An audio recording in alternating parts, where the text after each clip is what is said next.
Hi everyone, it's a new week, so I thought I should bring you guys a new recipe as well. So guys, today's recipe is this delicious Nigerian yam pottage, also known as Asaro. To see how I made this, you have to watch till the end. So guys, I used some yam and I've cut them into tiny bits. You can cut it into smaller chunks as well, but I prefer it like this. I have washed it, I've cleaned it already, it is time to cook. So in a pot, I'm going to transfer the cut yam into it. Then I'm going to add in some water till it's about the same level as the yam in the pot. Then I'm going to cover this and cook on medium heat till it is properly cooked, till it is very soft. The secret to this version of Nigerian pottage yam is actually to have a tomato sauce aside. To do this, I'm going to be using tomato paste and I'm going to be converting the tomato paste into tomato sauce. So how do I do this? I'm going to transfer some of the tomato paste into a bowl, then I'm going to add in water to this, then I'm going to continue mixing till it turns into a runny paste. That's way it has turned back to my tomato sauce.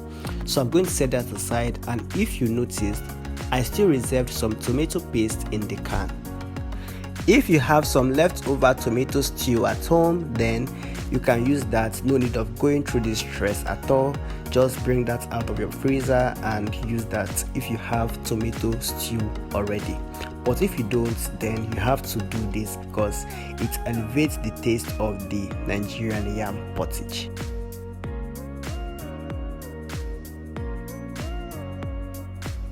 Once that is done, I'm going to set it aside and it's time for cooking.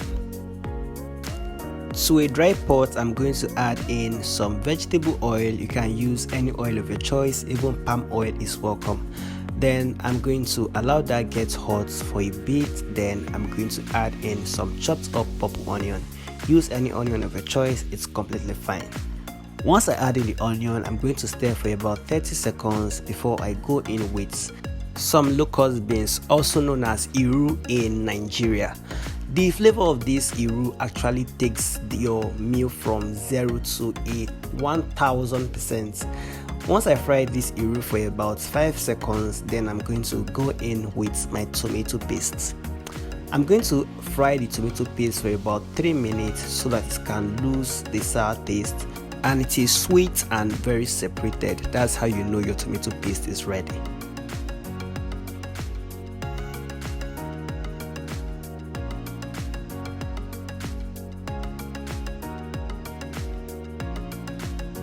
Once my tomato paste is well fried, I'm going to go in with the tomato sauce which I got from my tomato paste. I'm going to add that in, mix it to combine, then and allow that to fry. Oil polish right now will be looking like, oh, that oil is too much, but forget, you need a lot of oil for your stew to fry so it does not burn. And by the way, you can still take out the oil once the stew is ready. Once the stew is ready, I'm going to season with some one seasoning cube, then salt, at least no Maggi police today. Then I'm going to stir everything to combine. You still want this to fry for about 3 minutes so that the seasoning cube and salt can cook perfectly well. To take your Nigerian yam pottage or Asaro to a whole new level, just add crayfish powder to this. I'm going to grate some fresh dried crayfish. I'm going to grate it. If you have the blended one, use that, perfect as well. But if you are allergic to it, please skip it. Then once I blend that, I'm going to set aside for later use.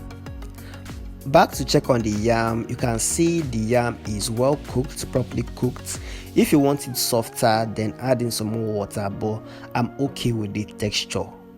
Just make sure you keep an eye on it so that it does not burn. Like I said, I'm okay with the texture of the yam at this point. It is perfectly fine. I'm going to go in with some stew, the one that I used earlier on, that I prepared earlier on. I'm not adding everything, just half of that. I'm going to add in some palm oil, not so much because I have a lot of stew already. Then I'm going to add in some grounded pepper, crayfish powder, seasoning cube, salt, and I'm going to mix.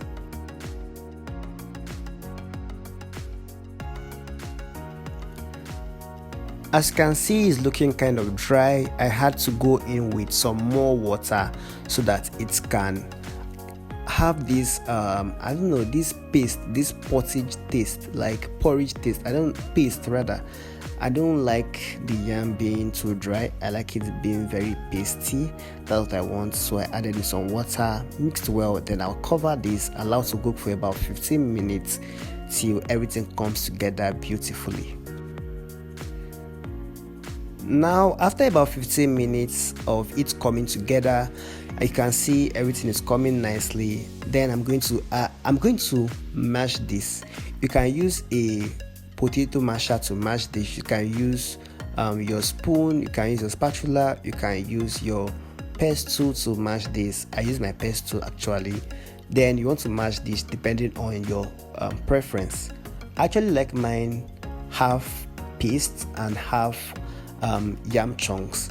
So some people actually like it paste alone. Some people still like to retain all the chunks of the yam, but they just want the gooiness, that's that gooey texture the yam secretes into the sauce. I'm going to cover this for about 7 more minutes, then open it up after 7 minutes. Then I'm going to finish off with some scent leaf or African basil. You can use mint leaves, you can use any vegetable of your choice. I don't just like having this bland. Scent leaf is a game changer. So guys, do not forget to hit the subscribe button, like this video, and share with your friends and family.